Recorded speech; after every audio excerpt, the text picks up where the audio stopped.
बिस्मिल्लाहिर्रहमानिर्रहीम। अस्सलाम वालेकुम दोस्तों, एक नई वीडियो के साथ हाज़िर हैं। चले अपनी वीडियो स्टार्ट करते हैं। जैसा कि आपको पता है कि 25 नवंबर को पाकिस्तान नेवी के लिए तैयार की जाने वाली 4 कॉर्वेट्स जो कि इस वक्त तुर्की के अंदर तैयार की जा रही हैं, उनमें से तीसरी कॉर्वेट जिसको PNS खैबर का नाम दिया गया है, लॉन्च कर दी गई है। ये कॉर्वेट जो है ये इस्तांबुल शिपयार्ड के अंदर तैयार की गई है। इस कॉर्वेट को एक सेरेमनी के अंदर लॉन्च किया गया। इस सेरेमनी के अंदर जो चीफ गेस्ट थे वो तुर्की के सदर और पाकिस्तान के प्राइम मिनिस्टर थे। उसके अलावा इस सेरेमनी के अंदर तुर्की के डिफेंस मिनिस्टर भी शामिल थे। पाकिस्तान की तरफ से भी बहुत से हाई रैंकिंग ऑफिशियल जो थे वो इस सेरेमनी के अंदर मौजूद थे। बेसिकली इस तरह की 4 कॉर्वेट्स जो है वो पाकिस्तान नेवी के लिए तैयार की जा रही हैं, जिनमें से 2 जो है वो तुर्की के अंदर तैयार की जाएंगी और 2 जो है वो कराची शिपयार्ड के अंदर तैयार की जाएंगी। तुर्की के अंदर जो ये कॉर्वेट्स तैयार की जाएंगी उनके अंदर सबसे पहली जो है वो PNS बाबर है जिसको 280 का नंबर दिया गया है, और दूसरी जो है वो PNS खैबर है जिसको 282 का नंबर दिया गया है। पाकिस्तान नेवी शिपयार्ड के अंदर जो 2 ऐसी कॉर्वेट्स तैयार की जाएंगी उनमें से एक PNS बदर है जिसको 281 का नंबर दिया गया है, और दूसरी जो है वो PNS तारिक होगी जिसको 283 का नंबर दिया जाएगा। बाबर क्लास की इस तरह से ये 4 कॉर्वेट्स जो है वो पाकिस्तान नेवी का हिस्सा बनेंगी। इस तकरीब के अंदर तुर्की के सदर ने अपनी डिफेंस इंडस्ट्री के हवाले से बहुत सी बातें की। उन्होंने किजिलिल्मा ड्रोन के हवाले से जो है वो बात की, उन्होंने अपने TFX प्रोग्राम के हवाले से बात की। तुर्की के सदर ने अपने sipper long range air defence system के बारे में बात की। कारवाक एंटी टैंक मिसाइल के हवाले से उन्होंने जो है वो बताया, जो इस वक्त 2 तुर्की एयर टू एयर मिसाइल तैयार कर रहा है, जिनमें से एक का नाम है बोजदोगान और एक का नाम है गोगदोगान। उसके बारे में उन्होंने जो है वो रोशनी डाली और ये बताया कि 2023 जो है वो तुर्की की डिफेंस इंडस्ट्री के हवाले से बहुत जो है वो बड़े बड़े माइलस्टोन उनको कवर करेगा, और बहुत सी नई चीज़ें जो है वो तुर्की के डिफेंस के अंदर शामिल की जाएंगी, या उनके ऊपर बहुत सा काम जो है वो आप देख सकेंगे।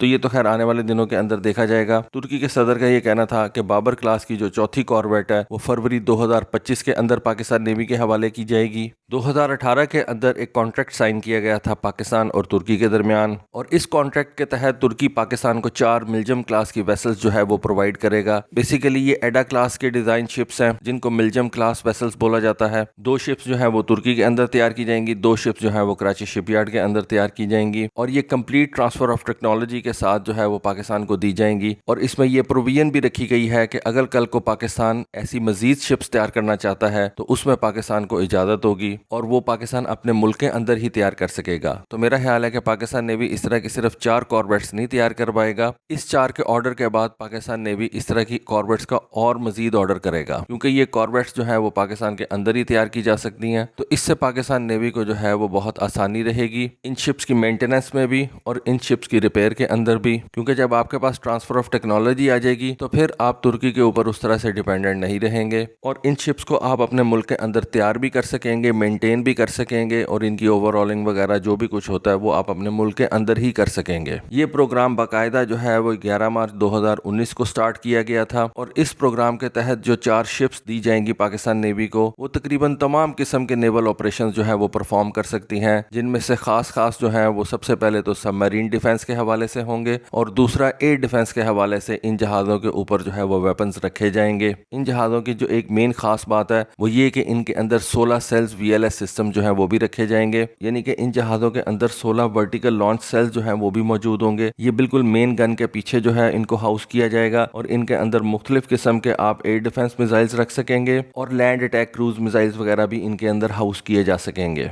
फिर इन कॉर्वेट्स के ऊपर पाकिस्तान नेवी अपने हरबा एंटी शिप मिसाइल्स भी रख सकेगा, जो कि ना सिर्फ एंटी शिप के रोल के लिए इस्तेमाल किए जा सकते हैं बल्कि लैंड अटैक के लिए भी इस्तेमाल किए जा सकते हैं। मिल्जम क्लास के इन शिप के अंदर एक गैस टरबाइन रखी गई है जो इस पूरे शिप को जो है वो चलाती है, और इसकी टोटल प्रोपल्जन पावर जो है वो तकरीबन 31,600 किलोवाट्स है। इस शिप की अगर डिस्प्लेसमेंट की बात की जाए तो वो तकरीबन 2,926 टन बनती है। आप इसको बेसिकली एक हैवी कॉर्वेट कह सकते हैं, या आप इसको एक फ्रिगेट की कैटेगरी के अंदर भी फिट कर सकते हैं। इसकी जो मैक्सिमम स्पीड है वो तकरीबन 31 नॉट्स है। इसकी रेंज जो है वो तकरीबन 3500 नॉटिकल माइल्स है। इसके क्रू की तादाद तकरीबन 100 प्लस माइनस जो है वो रखी जा सकती है, और जैसा कि मैंने आपको बताया कि ये तमाम قسم کے نیول آپریشن جو ہیں ان کو پرفارم کرنے کے لیے تیار کی گئی ہے، جن کے اندر reconnaissance, surveillance, anti submarine warfare, surface to surface attacks, surface to air attacks جو ہے ان کے لیے بھی اس کے اندر ویپنز جو ہیں ان کو ہاؤس کیا جائے گا۔ اور پاکستان نیوی کے اندر اس کلاس کی شپ کے اندر یہ سب سے ایڈوانس شپس جو ہیں وہ ہوں گی، ان کے اوپر ویپنز جو ہے وہ بڑے زبردست ہوں گے۔ 3000 ٹن کے ایک شپ کے اندر، جو کہ ایک بہت چھوٹا اور کمپیکٹ شپ آپ کو لگے گا، اس کے اندر ایک بہت بڑی فائر پاور جو ہے اس کو رکھ دیا گیا ہے۔ اور جیسا کہ میں نے آپ کو پہلے بتایا کہ پاکستان نیوی اس طرح کی صرف 4 کاربیٹس جو ہے ان کو نہیں تیار کروائے گا، جیسے ہی ان 4 کاربیٹس کو جو ہے وہ پاکستان نیوی میں شامل کیا جائے گا، پاکستان نیوی جو ہے وہ مزید کاربیٹس کا آرڈر جو ہے وہ پلیس کر دے گا، اور آسانی یہ ہوگی کہ یہ کاربیٹس جو ہے یہ پاکستان نیوی اپنے ملک کے اندر ہی تیار کر سکے گا، کیونکہ ترکی نے ان کاربیٹس کی جو ٹیکنالوجی ہے وہ پوری کی پوری پاکستان کے حوالے کر دی ہے، جس وجہ سے پاکستان نیوی کو ان کاربیٹس کو تیار کرنے میں جو ہے وہ بہت آسانی رہے گی۔ تو دوستو یہ تھی آج کی ایک چھوٹی سی ویڈیو، چھوٹی سی انفارمیشن۔ ہوپفلی آپ کو آج کی ویڈیو، آج کی انفارمیشن پسند آئی ہوگی۔ کامنٹ سیکشن میں اپنی رائے سے ضرور آگاہ کیجیے گا۔ آج کے لیے بس اتنا ہی۔ تھینک یو، اللہ حافظ۔